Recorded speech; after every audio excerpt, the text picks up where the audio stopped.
Pleasant good day, everyone, and welcome to this updated video.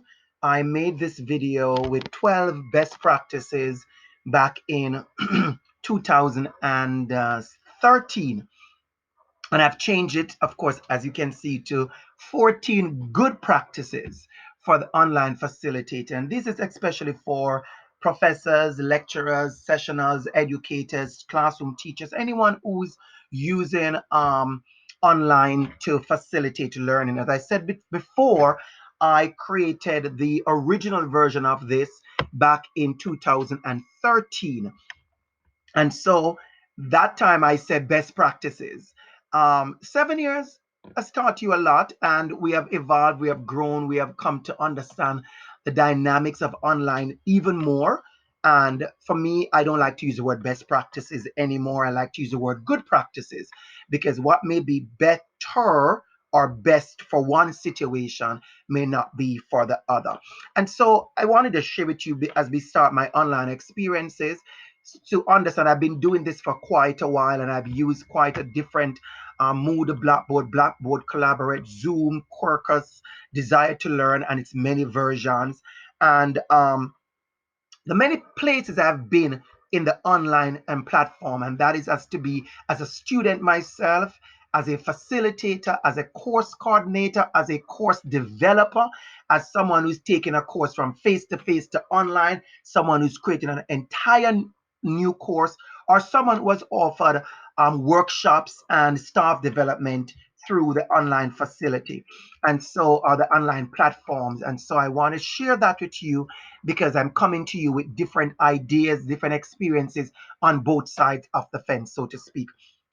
One of the most important thing when it comes to online is make sure you have access. So sometimes we take it for granted. I've always said to students, make sure you have access to the platforms that we are using, and not just the platforms, but the links and the things that we embed within our platforms. Sometimes we embed wiki, we embed live videos, we embed Zoom, we embed different things within the platform. We want to make sure that people have access to these things that we embed.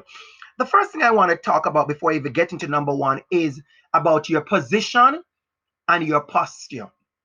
So for many persons, you have to realize that you're going to be spending quality time online. So find yourself a space that you can be actively, or I would say productively engaged, where you're not going to be least disturbance, least distraction. I've taught online courses for years, and I've listened people present, and the entire family is in the background cooking, eating, talking. Yeah, I've seen people present, and you hear the dog barking loud. Some things you can stop, some things you cannot. But I want you to understand that you have to find a space that is less less disturbance. I've made sure when I do my online classes, I put my phone on silent, or on vibrate. I try to close the door. If there are other persons in the house with me, I kind of give them notice that I'm going to be in a live session for the next hour or 30 minutes. Please give me that time. Don't knock on the door. Don't call me. That kind of stuff. So you have to prepare yourself for your positioning, and also your online presence. It's important that you realize that you're going to be on a video, and there'll be many persons who will listen to that video or have access to that video. Your class may commit to say the only person have access to the video is the classmates with you. But guess what? Your classmate may be playing that video at home. Their family have access to it. They may leave it open on a library computer. So you can't guarantee those kind of confidentiality when it comes to online. So what you want to do is to make sure you take care of yourself. So if you're going to present, you don't look like you walk out of bed and come to the online class, right? Put on a t-shirt, put on a sweater, make sure your face is washed, get yourself in a good space. And also something I want to really add in quickly is your online environment. So if you're going to be in your kitchen, you don't want to put the video a certain place where all the pots and the pans are behind you and they are not washed. I speak to you very honest. I speak to you from a very honest space. And I've seen this over the years. You have seen this over the years, like on social media. Someone take a picture in their bedroom, and the bedroom is just dirty. Let's be frank about that. So let's get right into it. Disregard the myth. Online is not easier. People say, "Oh, you're just online." And something I want to say right now is that sometimes people feel like because you do something online, it's watered down. And this is, I think, because of what's happening around us in March 2020 and the epidemic around, the pandemic around us, the coronavirus. A lot of people are thinking, just go online, just do this. I want you to stop that idea and stop spreading that concept. There are many persons who have completed their entire master's, PhD online, the entire degree online. It's not less. It's not less. I teach courses face to face and I teach the same course online. I am still the assistant professor who is face to face. I am the same person who is online. I don't change any content. I don't change the rigor. I don't change the requirement of the assignment. What I change is the delivery mode. Okay, so that idea of thinking because it's online, it's going to be less value. I need us to stop that immediately. I want us as educators not to even start that. Because if you do that, then you give that impression to the students that, hey, I'm giving you less. I've had students, no joke, I've had students at Durham College where I teach assessment and evaluation, say to me year after year, this is the hardest course I've ever done. Well, the course assessment and evaluation is a more rigorous course than other courses. But it's not that it's hard. It's that I'm giving you full on that I would give you face to face. And some of them have said to me, I expected you'd have changed this or we'd have not done this. And I said, we are doing the course full on. I want you to walk away with a full experience of the course. And so I want you to understand that. Another quick thing I want us to point out is the technology that is involved in online.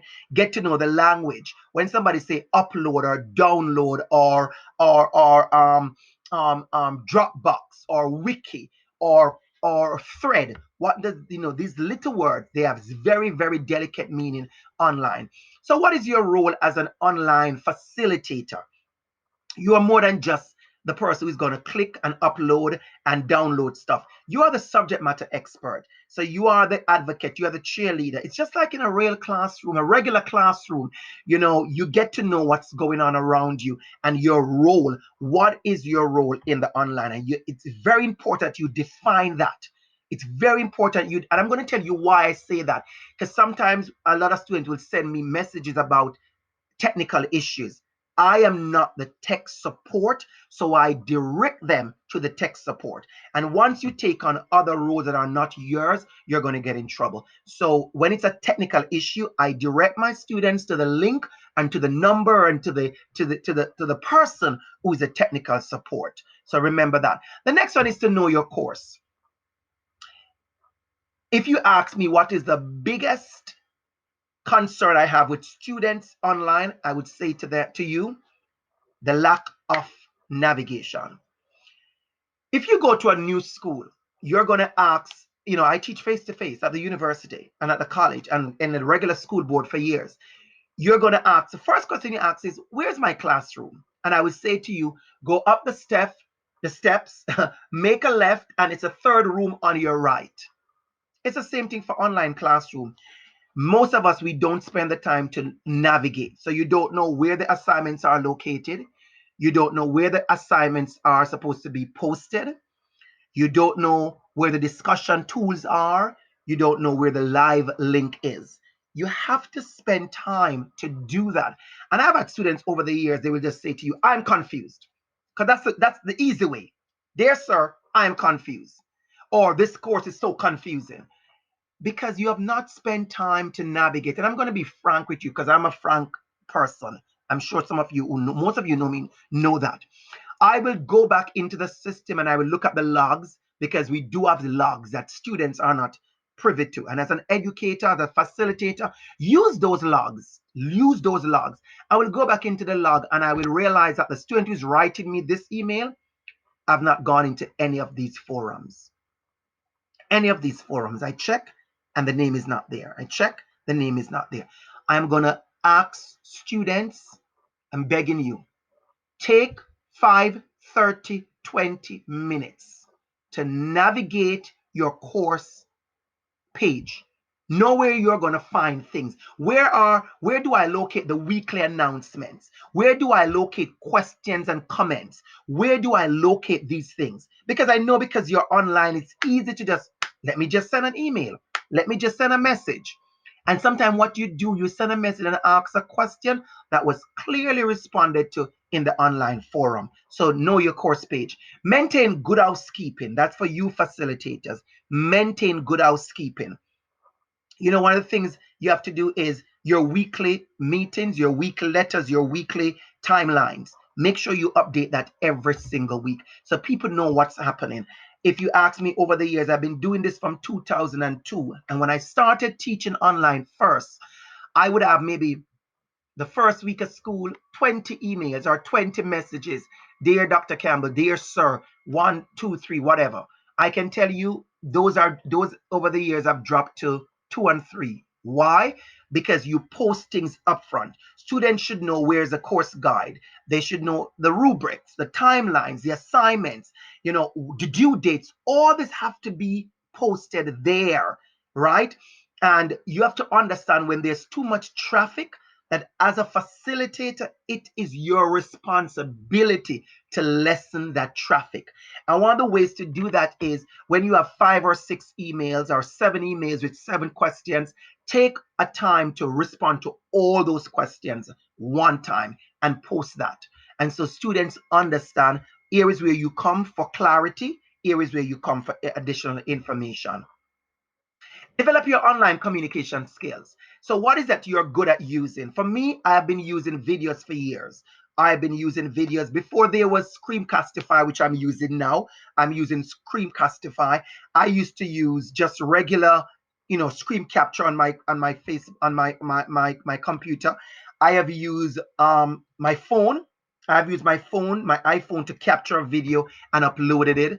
I have used so many other platforms. As a matter of fact, many universities have their own tools. I used to use, when I taught for University of West Indies, Blackboard Collaborate, which is amazing.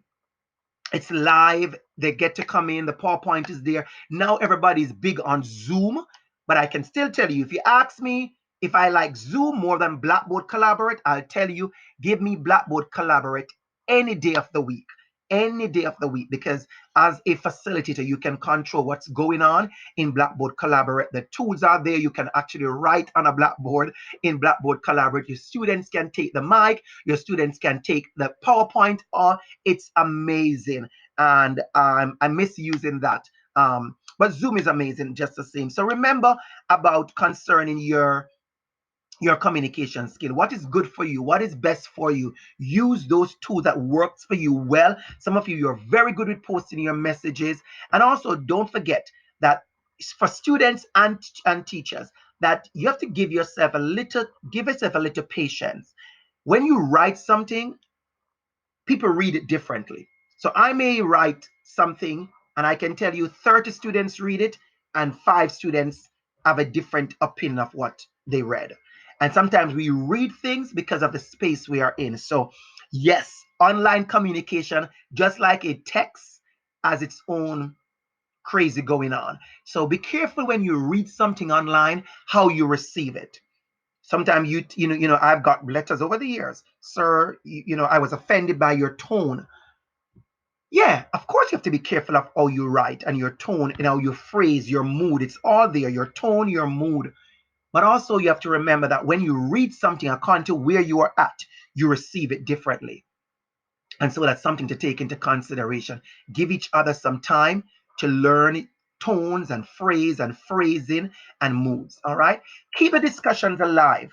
Sometimes, over the years, one of the things that makes students fail or they're still not getting it is that an online discussion is not a series of posts or mini essays. It's a discussion. You say something, I say something. You say something, I say something. And we still have those students after teaching online for what? 2002 to 2020. That's what I've been doing online teaching and participating 18 years. That's 18 years, yeah. or 17 years, somewhere there. I still have students today who the forum closes at midnight on a Sunday, and they make their post at 11:45 on a Sunday. The question is simple. Have you engaged anyone? Have you engaged anyone? And that is why grading is supposed to be, you must have your rubric or your marking scheme for your discussion, because I grade each response. So sometimes I would say it's a 5 mark, 5% for a discussion. Well, it's 2% only for your initial post. Only 2% for your initial post. The responses that are required, they have another 1% each, because you are trying to engage in discussions. And for many students over the years, it's hard for them to get into it.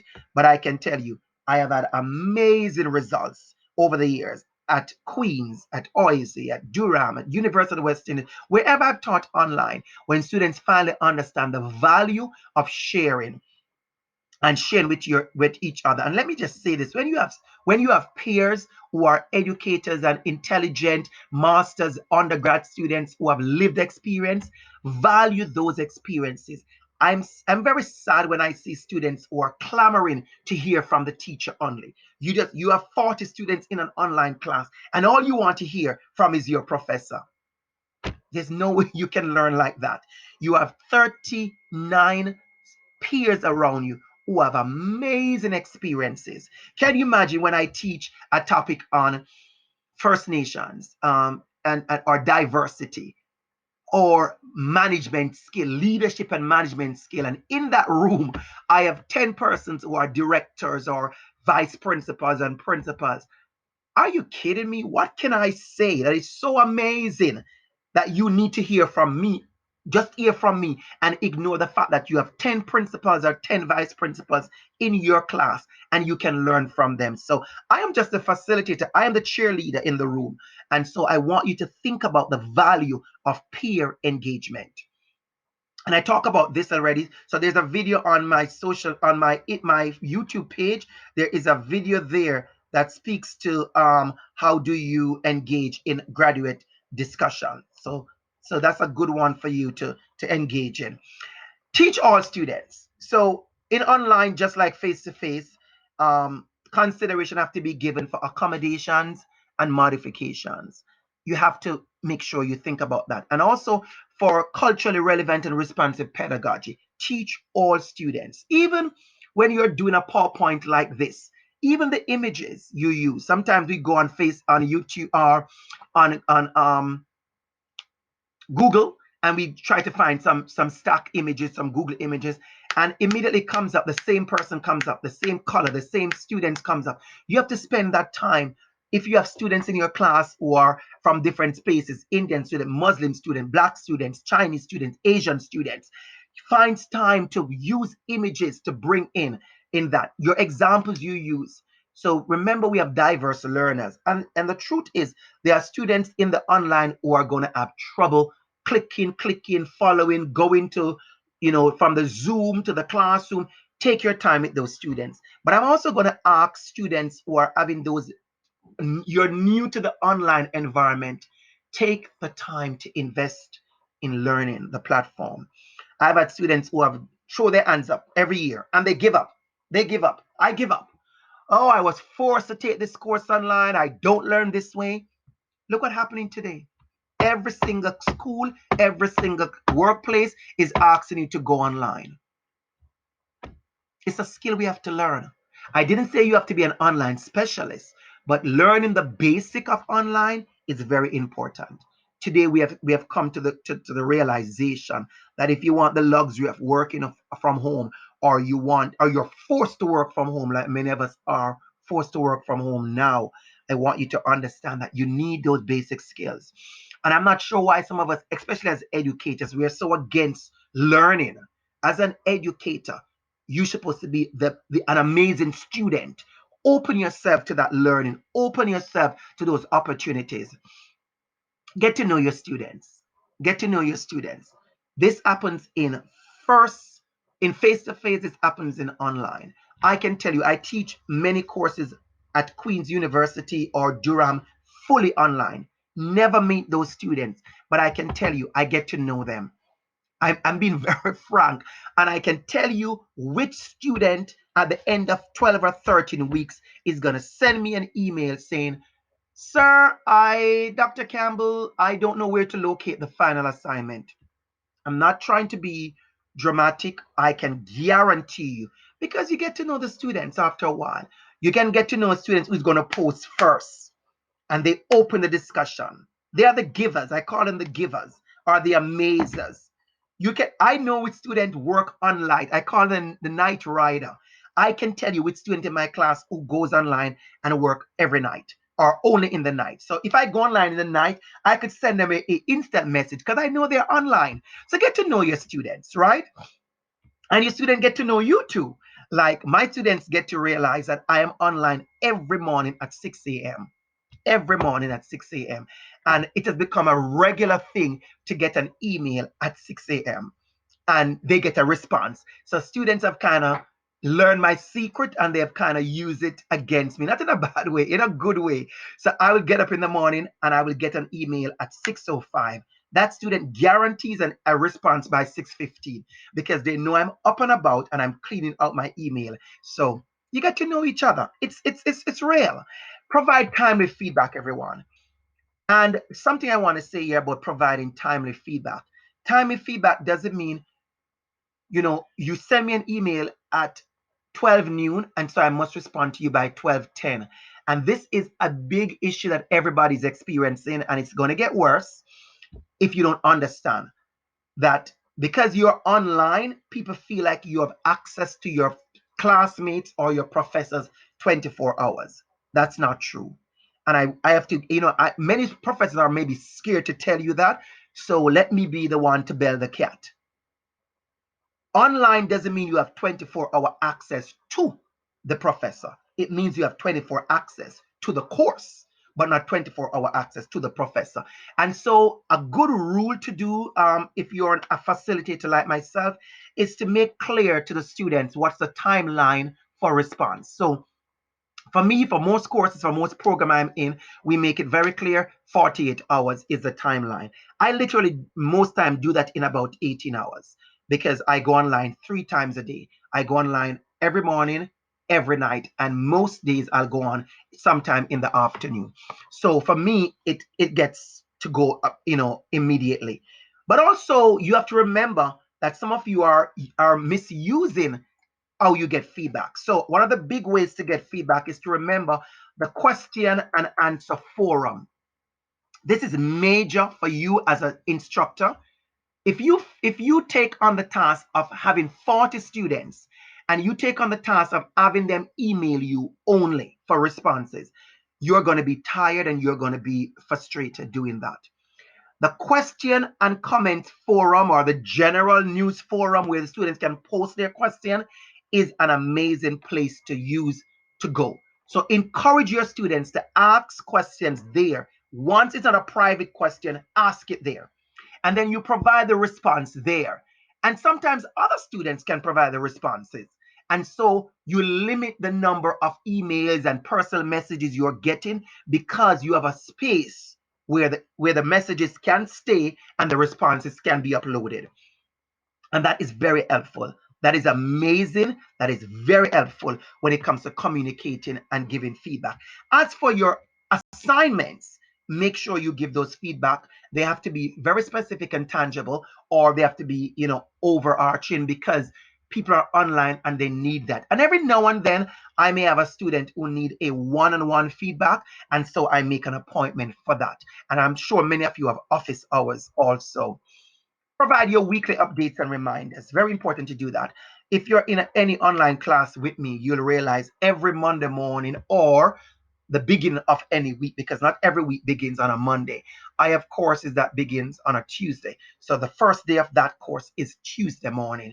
And you post your weekly updates, point to what's happening, what you're expecting, anything. Please, you remember to do that. When you do that, students are less confused, there are less emails, they know what's happening within the course. And here is something that I can tell you has been my pet peeve is that there are students who do not read this. So different universities have different spaces. So I work for one university that makes every post I make in the weekly forum, it makes it mandatory to go to their email. So they can't stop it. It comes to their email directly. It's from Moodle. Moodle has that feature. Many other places don't do that. So the important notices, I can tell you there are students who have not read 3 and 4 weeks of that. And I guarantee I get an email from a student like that saying, I don't know what's happening. And many times I would say to them, please read the notices. Some are very honest and they'll say that I apologize, I've been missing out, or they just disappear and not say anything because maybe they're embarrassed that the class is going on and they have not been engaging. So that's a big one there. Maintain high visibility. If you are in charge of facilitating a course, you cannot be away from the course day in, day out. And I've been a course coordinator. I've been an administrator online. Um, and I can tell you, I've seen where lecturers and professors been online once per week or 3, 4 days they are not online. If you are in charge of an online course, you have to have high visibility. You have to go in the course. Students have to know that you're checking the messages, that you are in the course, that you're seeing the discussion, you know what's going on. And you have to find ways for them to know that you know what's going on. I've had courses where I would send messages to my students on a Wednesday, and I say to them, "It's been 3 days that you are missing." Yeah, they know I know that they are missing because I go in and I check. Students who didn't participate in discussions, I've sent them reminders that the discussion is going to close in one day, and you have not been online for the last 6 days. So you have to have that high visibility to check the messages and to know what's going on. Wrap up your course. When the course comes to an end, wrap up the course. You just not disappear. Send your final wrap up messages. Thank you for participating. Tell them that, share your final messages. Wish them the best for the other courses, lessons learned, whatever you want to do in the wrap up report. Do that to the students. Do that to your student. Many places require reports, many places don't. I put the word reports there because when I originally created this guide, um, I used to work for a university that required a course report at the end of each course. And sometimes that report is just feedback. How was the course? What were the learning opportunities? And learn from the feedback from your students.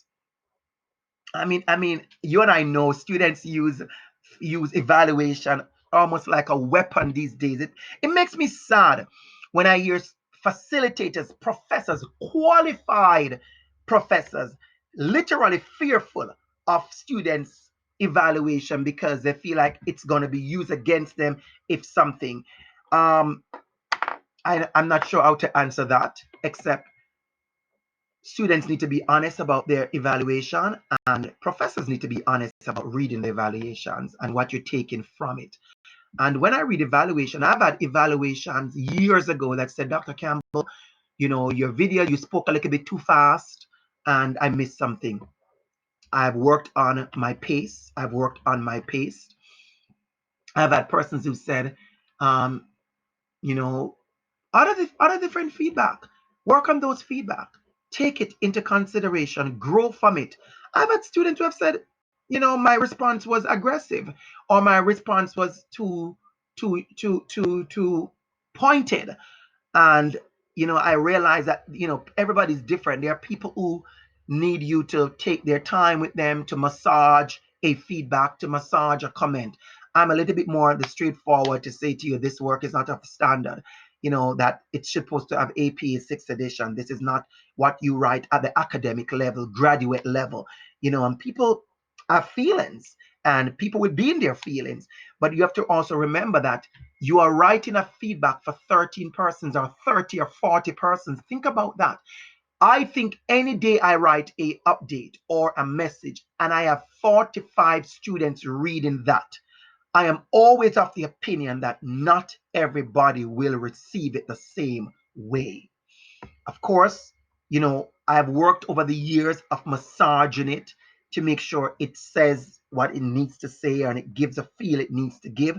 But we have to also remember we have to make room for interpretation. We have to make room for emotions and feelings. There are people right now who are going to be doing your online course and they are pissed. They are pissed on arrival. They don't want to be in the online course. They are forced in an online course. They are pissed. There's not much you can do with a person who's pissed on arrival and not willing to open up. So I have students who came in pissed. And after 4 or 5 weeks, they said, Dr. Campbell, I'm so happy. I'm enjoying the course. Your videos are helping me and these kind of stuff. So remember human factors and never stop growing, everybody. Never stop growing. As I said to you before, I'm making this video 2020. The last time I made this video was in 2013. I have grown a lot since 2013. There wasn't a Screamcastify in 2013. I never used Zoom at that time. I wasn't teaching at University of Toronto using Pepper and Quercus. There's so many ways that we do online, and the idea of saying this, my school did this, so you need to do this. We have to stop that. I can tell you, I'll upload grades. Let me give you a perfect example. I upload grades for 5 different online platforms in any one year, 5. And I can tell you, I have uploading grades in some platform is like this. Click the name, click the grade, click the name, click the grade. Uploading grade in other platform is a work. I have to take my paper up, my little piece of notepad, and I read the guide. No, I'm not new. I've been doing this for 3 years, and every single year I have to make sure I go back, what to click, what to click, what to click, because it's so much work. And what I do, I don't consider one university better than the other. I respect the fact that people are using different platforms and there are financial reasons, political reasons why people use social reasons, money reasons why people use certain platforms. And as an online facilitator, my job and my passion is to learn every single platform. So I consider myself a Moodle expert because I've used Moodle for years. I've done workshops in Moodle. I've taught course in Moodle. I've created course in Moodle. I've updated an entire page, an empty shell in Moodle. I've done the same in Desire to Learn. I've done the same in Blackboard. And so I've done this for years. This is my sweet spot, teaching online. As a matter of fact, I have done research on engaging online. I'm learning, and I continue to do that. So I hope this was helpful to everyone. If you have any questions, feel free to post it in the YouTube link, the question comment section in the YouTube link. I promise you I'll check in over the next couple of days and I'll respond to your question. I promise I'll actually I will do that in your YouTube. So if you have a question for me, post it in the YouTube link, and I promise you I will respond to your questions in the YouTube link. Thank you so much. And enjoy online learning. It's amazing. Enjoy that.